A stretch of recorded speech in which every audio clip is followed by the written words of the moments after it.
Hello students, welcome to the channel. जैसा कि आपको पता है कि हम ऑलरेडी 4 चैप्टर्स अपने कंप्लीट कर चुके हैं पार्ट नंबर 1 के वॉल्यूम 1 के, जिसमें एनपीओ भी हमने कंप्लीट कर लिया। सेकंड चैप्टर हम था हमारा fundamentals of partnership, valuation of goodwill and reconstitution और change in profit share ratio between और अमंग दी पार्टनर्स हम ये ऑलरेडी कंप्लीट कर चुके हैं। आज की इस वीडियो में हम 5th चैप्टर स्टार्ट करने वाले, इसका नाम है एडमिशन ऑफ पार्टनर। कि नए पार्टनर के एडमिशन होने पे पार्टनरशिप फर्म में क्या क्या चीज़ें अफेक्ट होती हैं, वो सारी चीज़ें डिस्कस करेंगे इस वीडियो में। और जो सबसे पहला एक हमारा टॉपिक रहेगा न्यू प्रॉफिट शेयरिंग रेशियो कैसे कैलकुलेट करते हैं, वो इस वीडियो में हम समझेंगे। कुछ इंट्रोडक्टरी पार्ट होगा और कुछ हमारा प्रैक्टिकल पोर्शन होगा इस वीडियो में। स्टूडेंट, थ्योरी जितनी ज़्यादा इंपॉर्टेंट आप अच्छे से समझ लेंगे। एग्जामिनर यही खेल करता है बच्चों के साथ कि बच्चा सिर्फ प्रैक्टिकल पे ध्यान देता है, थ्योरेटिकल चीज़ें नहीं पढ़ता। तो हम थ्योरी पढ़ेंगे, उसके बाद प्रैक्टिकल हमें बहुत अच्छे समझ में आएगा, क्योंकि एक क्वेश्चन इस चैप्टर से 6 मार्क्स का आना ही आना है। Okay, so let's start our new chapter, that is admission of a partner. Okay, हम चैप्टर कौन सा पढ़ रहे हैं? Admission of a partner. यहां पर एक नए पार्टनर का क्या होगा? एडमिशन होगा। तो एडमिशन का मतलब क्या है कि सपोज करिए फर्म में अगर 2 पार्टनर हैं, ए और बी, 2 ही हो सकते हैं मिनिमम, ठीक है। एक नया पार्टनर एनरोल हो जाएगा, कौन? सी। तो इन तीनों की एक न्यू फर्म बन जाएगी, किस नाम से बनेगी?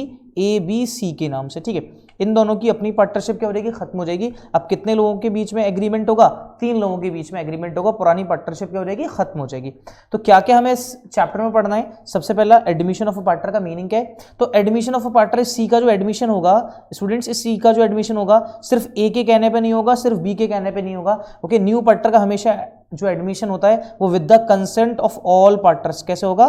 Consent of all partners. अगर ऑल पार्टनर्स एग्रीड हैं, अगर ऑल पार्टनर्स एग्री करते हैं, ठीक है, कंसेंट है, सारे पार्टनर की मंजूरी है, तभी हम नए पार्टनर को एडमिट कर सकते हैं। अदरवाइज अगर किसी एक ने भी मना कर दिया तो हम न्यू पार्टनर को एडमिट नहीं कर सकते। Okay, effects of admission of a partner के, एडमिशन ऑफ पार्टनर के क्या इफेक्ट हो सकते हैं? Meaning and calculation of new profit sharing ratio, meaning and calculation of sacrificing ratio, ये टॉपिक पढ़ना है हमें। Valuation and adjustments of goodwill as per accounting standard 26। तो अकाउंटिंग स्टैंडर्ड 26 में वैल्यूएशन ऑफ गुडविल दे रखा है, किस तरीके से वैल्यूड करते हैं।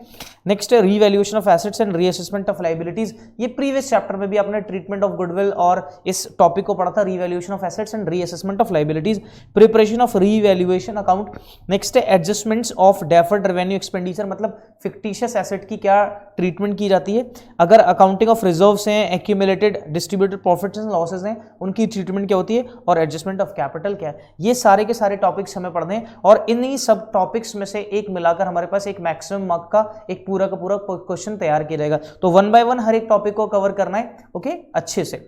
तो देखिएगा, सबसे पहला है हमारे पास एडमिशन ऑफ पार्टनर। के एडमिशन ऑफ पार्टनर का मतलब क्या है, ठीक है।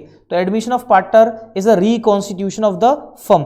ओके, एडमिशन ऑफ पार्टनर का मतलब क्या है? रिकॉन्स्टिट्यूशन ऑफ फर्म, मतलब पुरानी फर्म का रिकॉन्स्टिट्यूशन हो गया। पुरानी फर्म में कुछ चेंजेस आ गए, पहले 2 पार्टनर थे, अब एक नया पार्टनर आ गया, तो सारी चीजें अब 3 पार्टनर्स के बेसिस में होंगी। तो फर्म का क्या हो रहा है? रिकॉन्स्टिट्यूशन हो रहा है, ठीक है।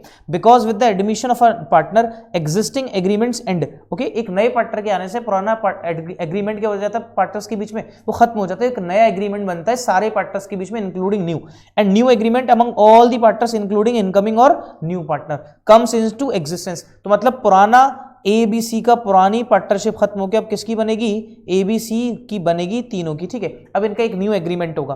Capital contribution by new partner, his share of profits and other conditions are agreed upon. Okay, किस बेसिस पे होगा कि कितनी कैपिटल कंट्रीब्यूट कर रहा है, कितना उसका रेशियो होगा, ये सारी चीजें हम देखेंगे। द न्यू पार्टनर और joining partner becomes liable for the liabilities of the firm and entitled to have shares in the assets and future profits of the firm. Okay, जो नया पार्टनर जो ज्वाइन कर रहा है, फर्म की liabilities में भी उसका शेयर होगा, फर्म की जो एसेट्स से जब से वो क्या हो रहा है, फर्म में पार्टनर्स आ रहा है, तो उसमें भी क्या होगा? उसका शेयर होगा, ठीक है। तो लॉसेस के लिए भी लायबल है और उसके प्रॉफिट्स के लिए भी लायबल है फ्यूचर में। According to the section 1 of Indian Partnership Act 1932, a person can be admitted as a partner. तो admission of a partner is given under section 31. So student, आपको पता है कि मल्टीपल चॉइस क्वेश्चंस आपके exam में आते हैं, और around 13 questions multiple choice questions आते हैं आपके, ठीक है। 80 में से 13 मार्क्स के क्वेश्चंस आते हैं आपके अकाउंट्स के पेपर में। तो ये भी बन सकता है कि admission of partner companies act के किस सेक्शन में गिवन है। तो किस सेक्शन की बात करें? Section 31 of Indian Partnership Act 1932 के अंदर क्या है? A person can be admitted as a partner if it is so agreed in the partnership deed. Deed, okay, जो partnership deed, partnership agreement partners के बीच में बन रहा है, ठीक है, उसके लिए वो एग्री करता है या नहीं करता।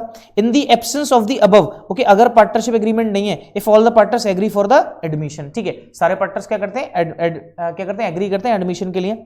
आफ्टर एडमिशन, एडमिशन के बाद नए पार्टनर्स के पास 2 राइट्स होते हैं, ओके, नए पार्टनर्स को कितने राइट दिए जाते हैं, after getting admission new partner have 2 rights in the firm, okay.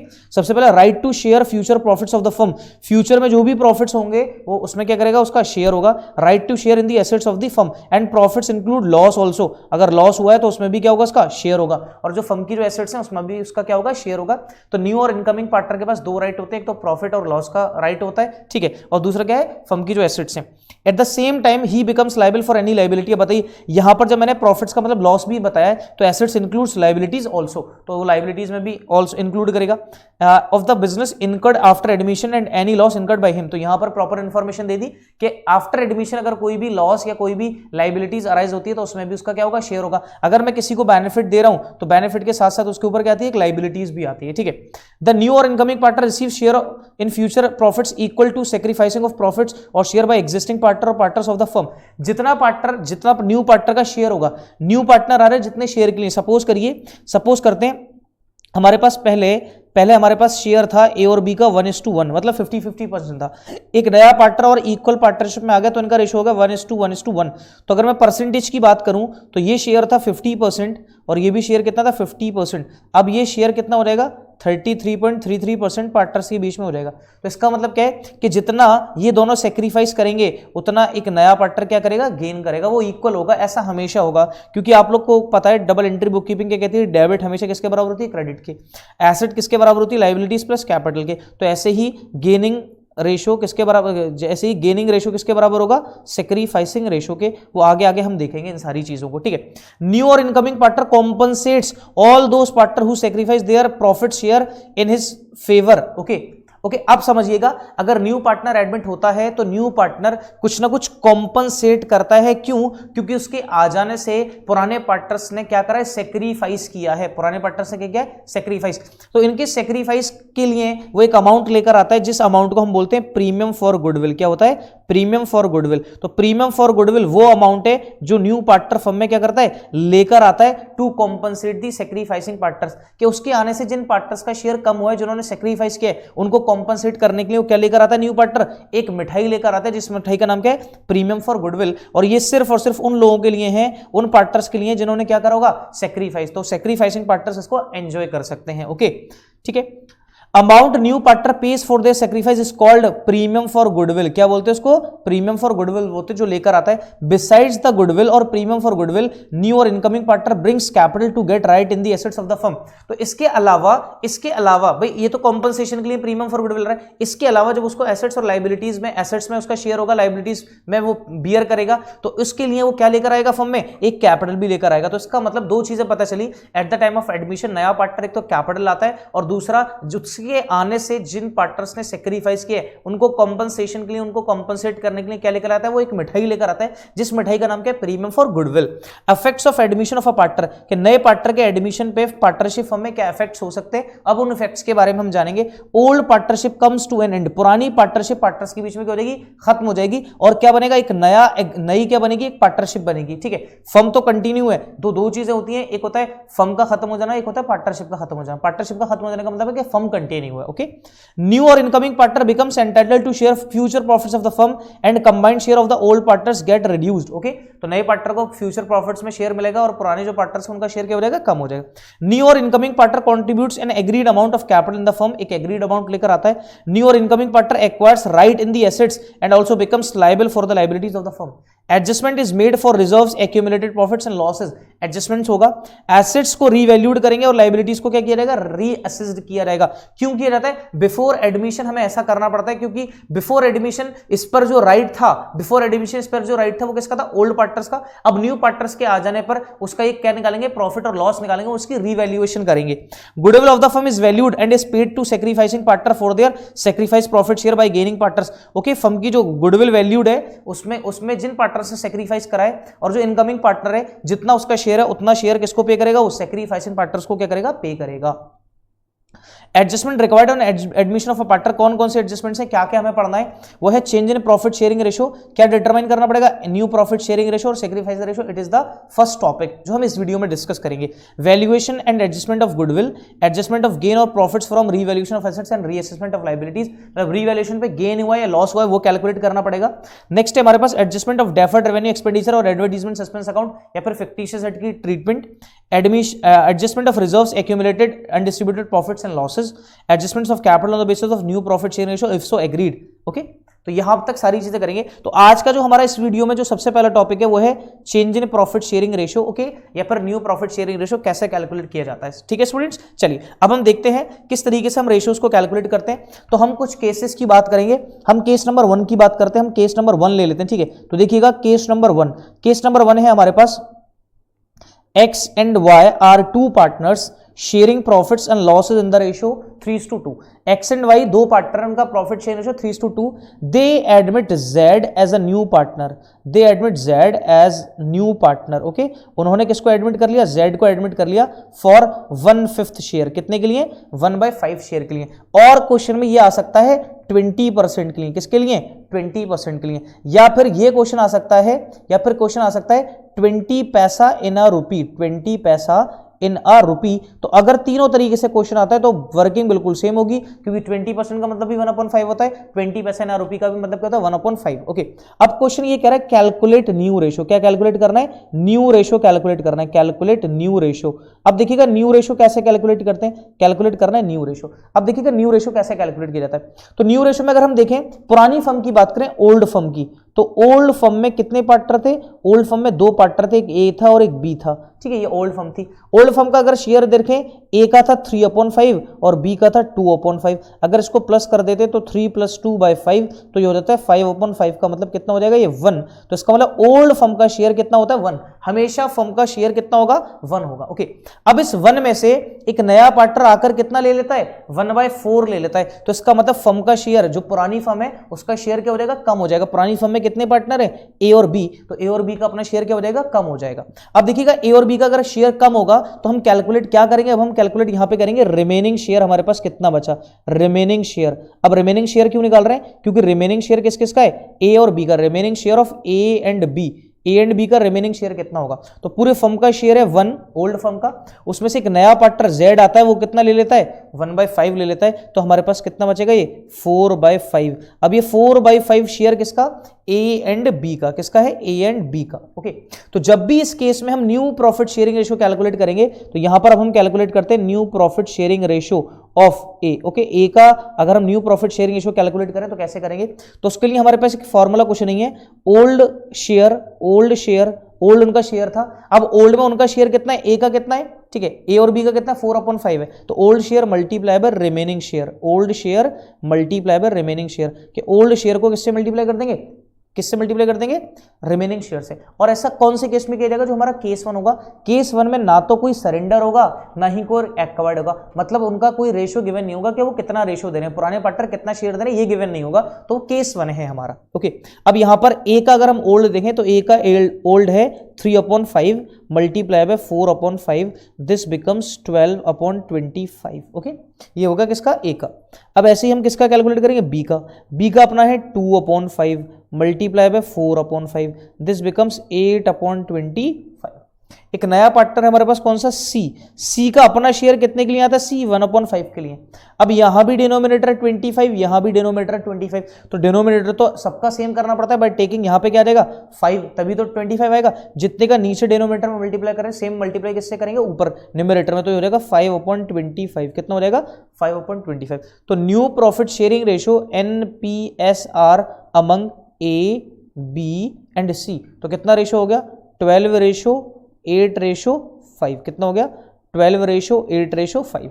अब अगर केस 1 है और हम आगे के फर्दर क्वेश्चंस करते हैं जहां एडजस्टमेंट है, तो स्टूडेंट अगर इसको कैंसिल करें, 3 4 12, ओके, 4 3 12, 4 3 12, 4 2 8, तो इसका मतलब अगर केस 1 रहेगा कहीं पर भी, तो हमारा ओल्ड रेशियो भी यही था, हमारा न्यू रेशियो भी ये है, और अगर हम सैक्रिफाइसिंग रेशियो कैलकुलेट करेंगे तब भी क्या रहेगा, यही रहता है। ओके, अब यहां पर मैं आपको एक और चीज बता दूं न्यू रेशियो के साथ साथ, कि हम यहां पर सैक्रिफाइसिंग रेशियो कैसे कैलकुलेट करेंगे। तो देखिएगा, सैक्रिफाइसिंग रेशियो का हमारे पास एक फॉर्मूला होता है, old ratio minus new ratio, क्या होता है, old ratio minus new ratio, ठीक है।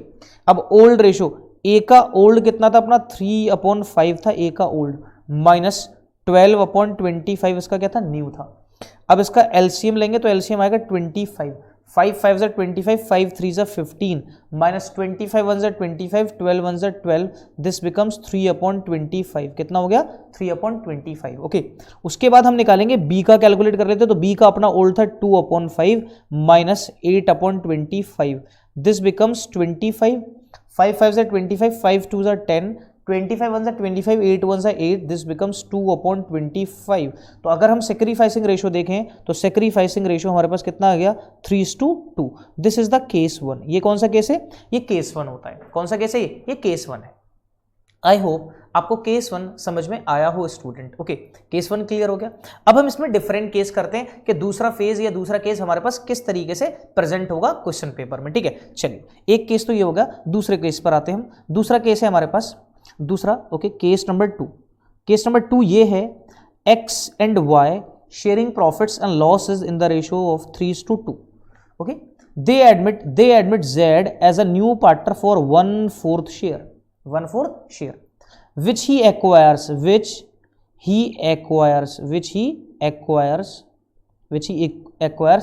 equally from x and y।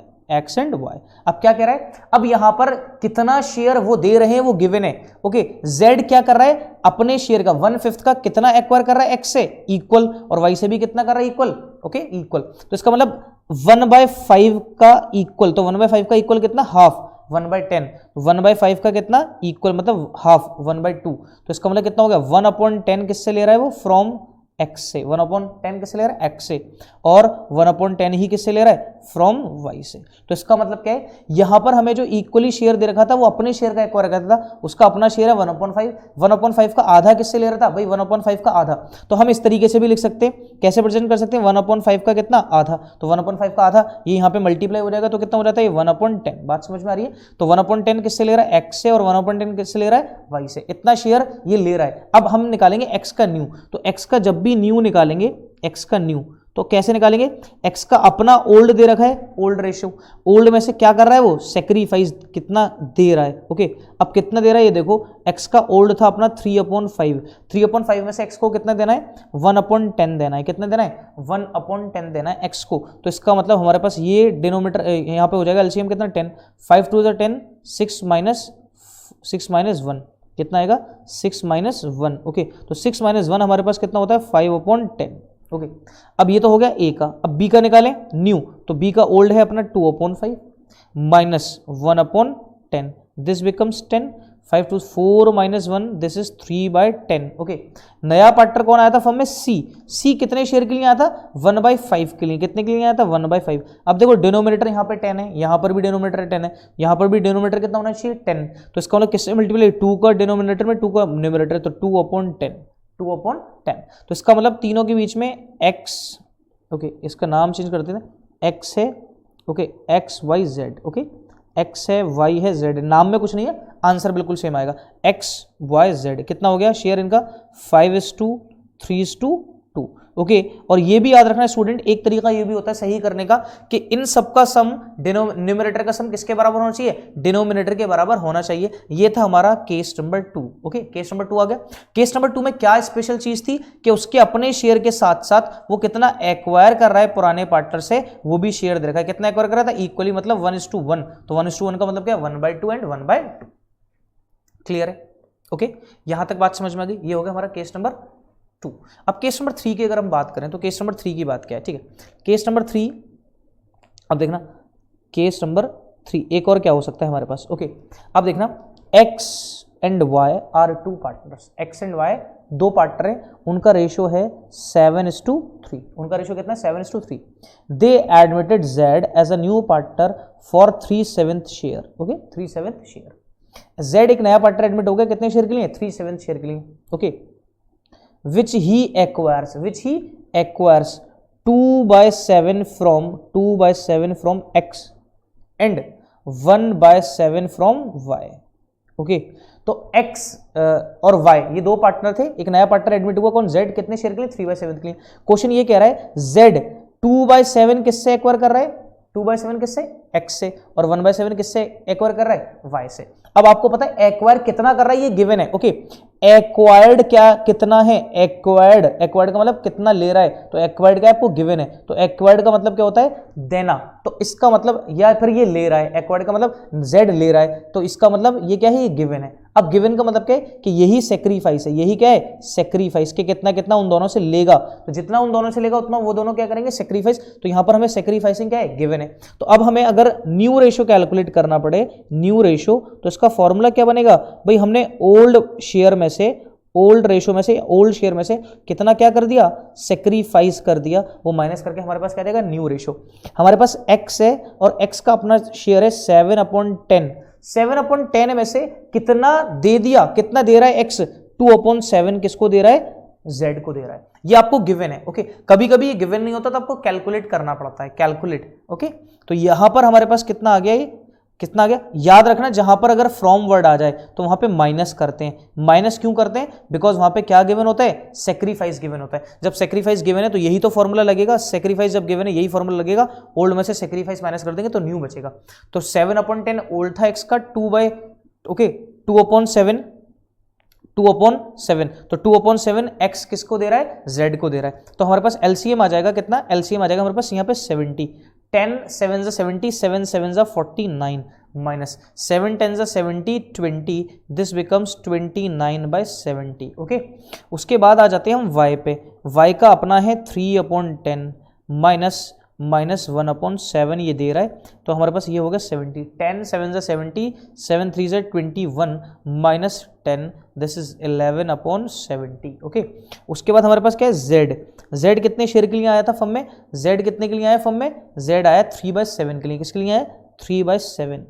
ऐसा किससे मल्टीप्लाई करेंगे, डिनोमिनेटर कितना आ रहा है 70, तो 10 का मल्टीप्लाई ऊपर, 10 का ही नीचे आ जाएगा, तो हो जाएगा 30/70।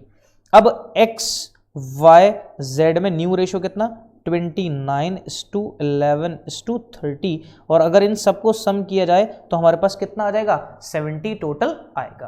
क्लियर है। ओके, अब देखिए और क्या वैरायटी हो सकती है और क्या केस हो सकता है इसमें, तो ये केस 3 भी मैंने आपको बता दिया, ठीक है। ओके, केस 3 भी बता दिया। अब केस और इसमें और कौन कौन से केस बन सकते हैं वो भी एक बार समझ लेते हैं, ठीक है। ओके, वो भी एक बार समझ लेते हैं। अब देखना कौन सा और केस बन सकता है हमारे पास। नेक्स्ट केस नंबर 4 पर आते हैं हम। केस नंबर 4 क्या है, x and y are two partners, x and y are two partners, या x y z are three partners, x y z are three partners sharing profits and loss in the ratio 3:2:1. They admit D as a new partner for 1/6 share. उन्होंने किसको admit करा, एक D को admit करा, कितने के लिए, 1/6 share के लिए। ओके, D को। अब क्वेश्चन ये कह रहा है Z would retain his original share, Z would retain his original share। क्या मतलब है कि Z अपने ओरिजिनल शेयर को ही रिटेन कर रहा है। रिटेन का मतलब क्या है कि वो D के आ जाने पर ना अपने शेयर को सेक्रीफाइस नहीं कर रहा है, मतलब D के शेयर को आ जाने के बाद, D को एडमिट होने के बाद Z के शेयर पे कोई इफेक्ट नहीं है, वो अपना जो शेयर था 1/6 वो वही रखना चाहता है, ठीक है। अब देखिएगा यहां पर किस तरीके से ट्रीटमेंट करते हैं, तो आपको पता है ओल्ड फर्म का शेयर हमेशा कितना होता है, 1। अब 1 में से कौन अपने शेयर को चेंज नहीं करना चाहता, कौन चेंज नहीं करना चाहता, Z।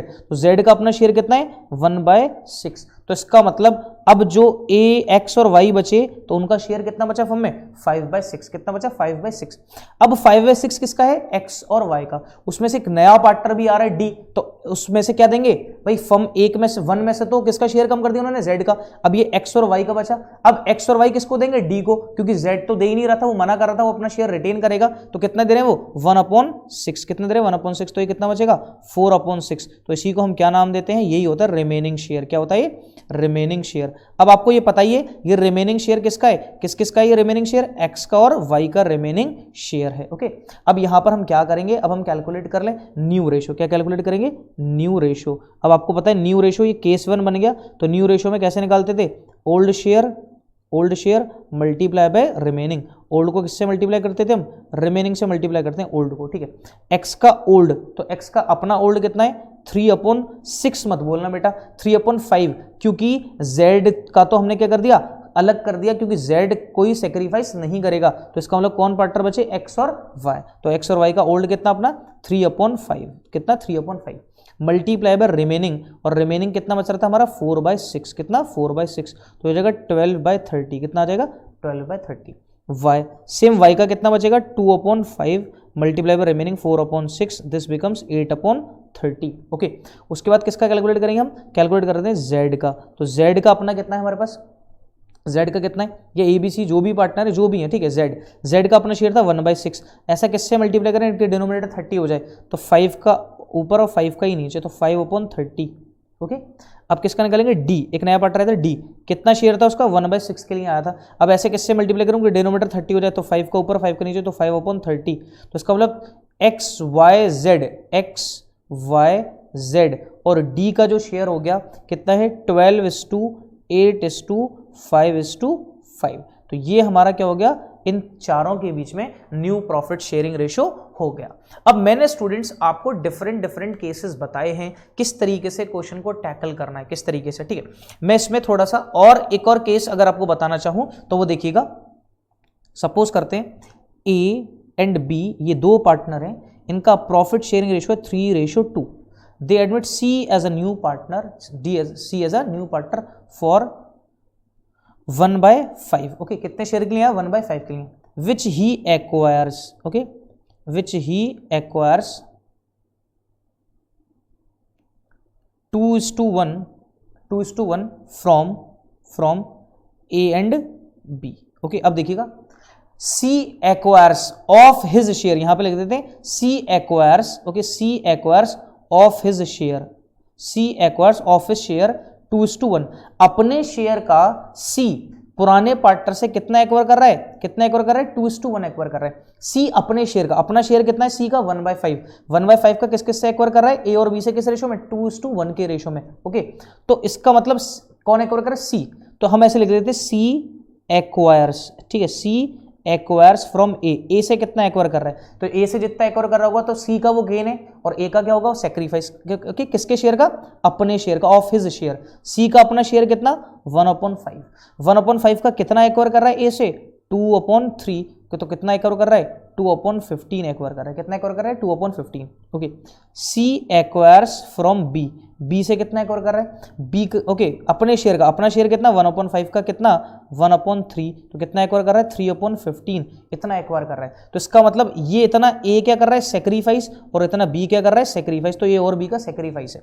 अब आपको पता ही है कि न्यू रेशो का फॉर्मूला क्या होता है, तो new ratio is equals to old share या old ratio minus sacrifice, old ratio minus sacrifice. Okay, अब हम ए का ओल्ड देखते हैं, तो ए का ओल्ड अपना कितना था 3/5 था ए का ओल्ड, ये है 3/5 माइनस 2/15। ओके, दिस बिकम्स, अगर हम 5 और 15 का एलसीएम लेंगे, ठीक है, तो हमारे पास कितना आएगा 15 ही आएगा, तो 5 3 = 15, 3 3 = 9 minus 2, this becomes 7/15। Okay, B, अब बी का अपना कितना है old 2/5 minus 3/15, this becomes 15, 5 3 = 15, 3 2 = 6 minus 15 1 = 15, 3, तो 3/15। ओके, नेक्स्ट पार्टनर था हमारे पास सी, तो सी का अपना शेयर कितना था, सी कितने शेयर के लिए आता 1/ किसके लिए आता सी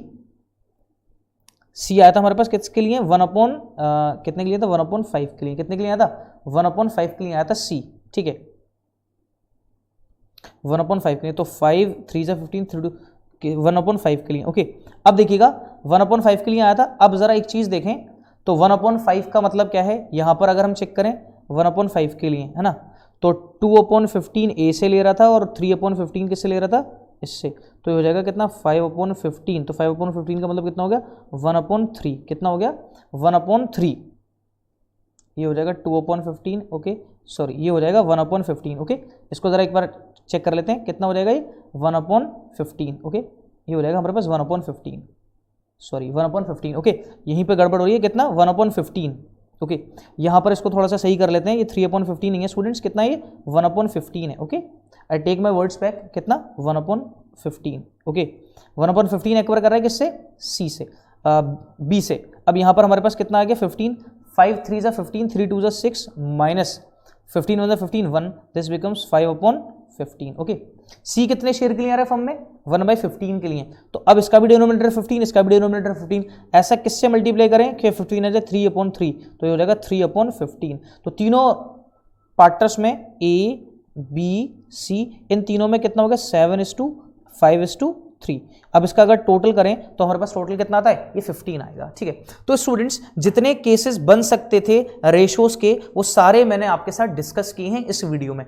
आई होप आप लोगों को न्यू प्रॉफिट शेयरिंग रेशियो कैसे कैलकुलेट किया जाता है वो बहुत अच्छे से समझ में आया हो. ठीक है, क्योंकि हम 1 बाय 1 टॉपिक वाइज चलेंगे और इस चैप्टर को बहुत अच्छे से कर लेंगे, क्योंकि इस चैप्टर में से मैक्सिमम मार्क्स का क्वेश्चन हमें मिलेगा और उसमें सारी की सारी एडजस्टमेंट्स होंगी. और वो सारी की सारी एडजस्टमेंट्स का मतलब क्या है कि सबसे पहले रेशियो भी कैलकुलेट करना पड़ेगा. रेशियो अगर गलत निकल कर आया तो सारी कैलकुलेशन गलत हो जाएगी. तो रेशियो आना चाहिए, फिर एक एक करके हम हर एक टॉपिक को करते जाएंगे. नेक्स्ट वीडियो में जो हम डिस्कस करेंगे वो होगा valuation and treatment of goodwill. तो इसको आप अच्छे से देख लीजिएगा. अगर इसमें फिर भी कोई डाउट रखता है तो कमेंट सेक्शन में जरूर कमेंट करिएगा.